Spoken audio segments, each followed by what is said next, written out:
दोबारा उनके ऊपर अटैक होने का खतरा है। साथ साथ आज फिर जो उनके बड़े करीबी फैसल वाउडा है, उन्होंने बड़ा लंबा इंटरव्यू दिया है हामिद मीर साहब को। उनका कहना है कि जी 3 सांप हैं पार्टी के अंदर और वो प्राइम मिनिस्टर भी बनना चाहते हैं और इस किस्म की बातें की हैं। लेकिन क्या देख रहे हैं सर, आपके क्या होने क्या जा रहा है पाकिस्तान में? आरजू, मैं आगे तो मुस्तकबिल का तो बाद में बताता हूँ अभी रिसेंटली क्या हो रहा है। रिसेंटली जो है, दो चीजें जो मैं बताना चाहूंगा आपको। एक तो बताना चाहूंगा कि लॉन्ग मार्च जो है वो खत्म हो चुका है, बिल्कुल उसमें लोग इंटरेस्ट नहीं ले रहे हैं।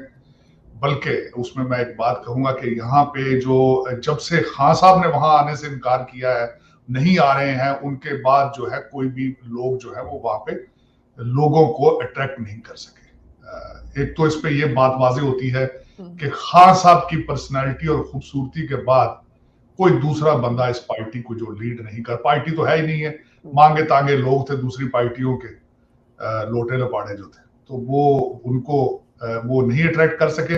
बल्कि यहां तक बताऊंगा कि इनके एक लीडर जो है वो अगले दिन वहां से निकल के मेरे आबाई गांव चले गए, मंडी बहाउद्दीन, और वहां लोग नहीं आए तो वहां के जो एमएनएस हैं, उनके जो पीए हैं, उनका बड़ाइच साहब उनका नाम है, वो 2-2 हजार रुपए दे के लोगों को लाए और खवातीन को ओपनली देखा, लोगों ने देखा, उसकी वीडियो भी आ गई है कि पैसे दे रहे थे।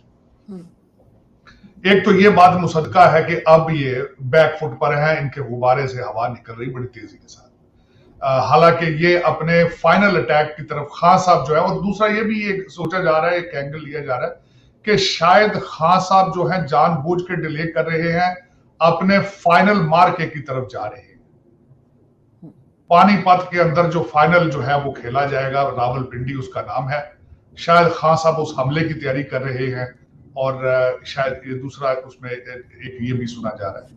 लेकिन 3 चीजें मुसद्दका है जो कि पाकिस्तान का मुस्तकबिल, या बहुत पुराना, ये एक किसी ने लिखा था किताब में, बड़ी अच्छी थी। उसने कहा 3 एज थे, खान साहब उनके सामने घुटने टेक गए अपने। 3 एज: अल्लाह, अमेरिका और आर्मी। बिल्कुल।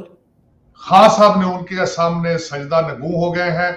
अमेरिका बहादुर से ना तो एक तो 25,000 महीने की बलि भी दे रहे हैं यहाँ पे, माफिया भी मांग ली उन्होंने कहा जी मेरी क्या मजाल है, मैं तो मजाक कर रहा था। दूसरा, खान साहब ने बयान दे दिया है जी मैं आर्मी चीफ का जी जो मर्जी आ जाए मुझे कोई नहीं है। और तीसरा, इस वक्त जो है वो आपको पता है घड़ी चोरी का जो है सिलसिला, वो आजकल खानजादा साहब ने उसको उठाकर नंबर 1 पे कर दिया है। इस वक्त सबसे मशहूर पर्सनैलिटी पाकिस्तान के अंदर उमर फारूक ज़हूर साहब है। और इमरान खान ने भी कहा कि लंदन और दुबई में केसेस कर देंगे। केसेस करने से फर्क नहीं पड़ता, वो भी क्या फर्क पड़ता, सिर्फ एक सवाल का जवाब दे दें मेरे ख्याल में अगर, तो सारी कौम जो है वो शाम को अच्छे तरीके से सो सकेगी। सिर्फ ये बता दे वो घड़ी दुबई में किस तरह पहुंची, अगर इस चीज का जवाब दे दें तो कौम जो है वो बेचारी सुख का सांस लेगी। लेकिन खान साहब जो है उस पर वो अभी तक वो इसको छुपाया हुआ उन्होंने।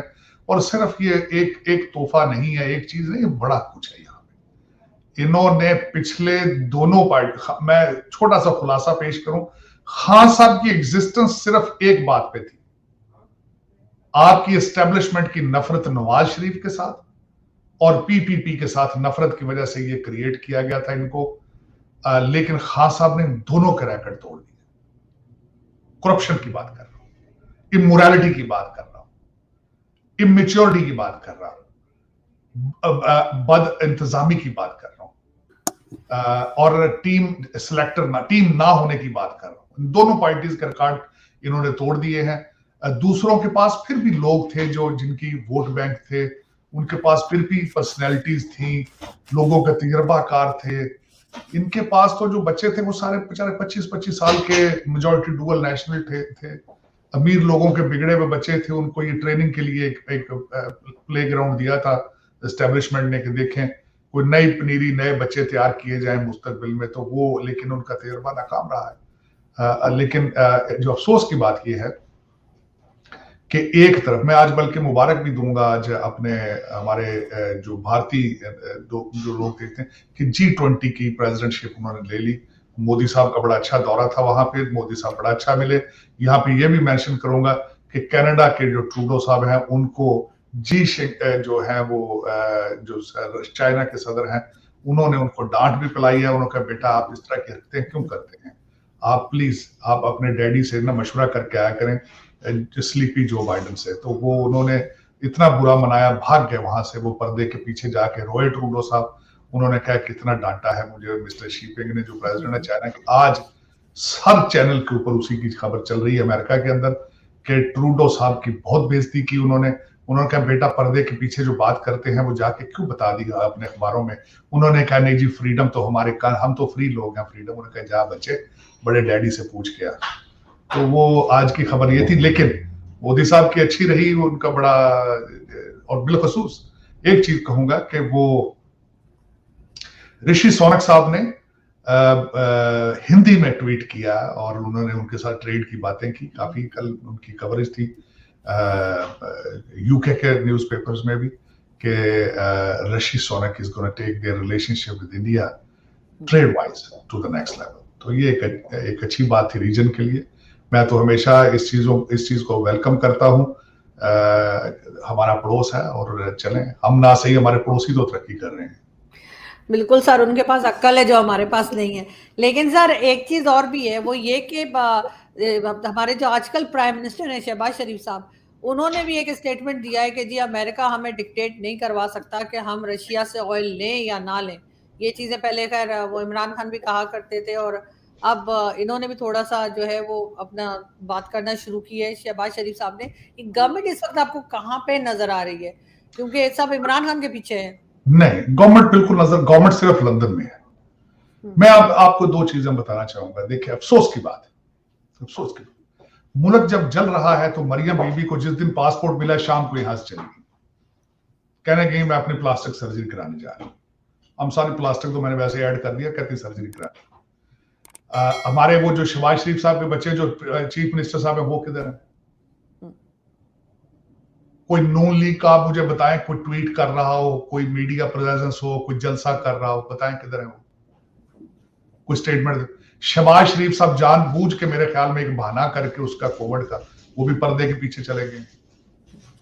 तो फुल प्लेग्राउंड हाथ में किनके है? वही जो आपके बताया है कि अमीर लोगों के बिगड़े हुए बच्चे हैं, वो सुबह कुछ ट्वीट करते हैं, शाम को कुछ करते हैं।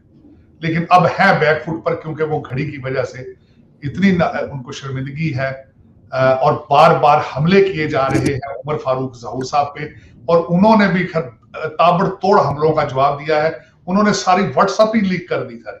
उन्होंने कन्वर्सेशन पे कन्वर्सेशन मुबशर लुकमान साहब, खानजादा साहब और हर बेचारा हमारा जो था इस वक्त एंकर, उन्होंने सारा खोल के कौम के सामने रख दिया है।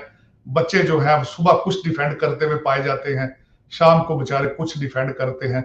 एक दो खवातीन को तो मैंने देखा है ट्विटर पे रो रही थी बेचारी, कहते हैं अमीरुल मोमिनीन गोलियों से छलनी है और ऊपर से ये उल्लू के पट्टे ऐसी कर रहे हैं, हमें तंग कर रहे हैं, अमीरुल मोमिनीन परेशान है। वो बच्चियां रो रही थी। मैं अच्छा सर, सारी गालियां देने के बाद वो कह रही थी कि हमारी तरबियत हमें इजाजत नहीं देती कि हम कुछ बोलें। नहीं, वो देखे स्टैंडर्ड तो कुछ, मोरालिटी तो कुछ छोड़ी नहीं ना आपने। मेरा मसला, आपने तो हदें पार कर दी ना इस कौम की। मैं बता रहा हूं कि जो तरबियत की गई है, ये तो अब 20 साल को लेकर डंडा इन बच्चों को करेगा तो फिर तमीज आएगी। आपने इस्लाम को भी बदनाम किया अमर बिन मारूफ का बहाना बनाकर, और दर हकीकत घड़ियां चोरी करते रहे। और जिसके ऊपर वो आपने स्टेटमेंट सुनी उसकी, उमर फारूक साहब की, उन्होंने कहा कि मैंने तो भाई ली इसलिए थी, ये खाना काबा इसके ऊपर बना हुआ था, ये किसी अमेरिकन या किसी और ब्रिटिश को बेच देते अगर, तो वो इसके साथ क्या करते इस घड़ी के साथ। उन्होंने तो रिलीजियस टच, जो खान साहब को शौक था रिलीजन टच, मजहबी टच, उन्होंने मजहबी टच भी दे दिए कि ये जी वही पाक घड़ी है जहां पे ये जूतों के बगैर जाते थे। भाई अब कहां जाएंगे ये हमारे बच्चे, अब क्या करेंगे? बच्चे तो बहुत परेशान है आजकल।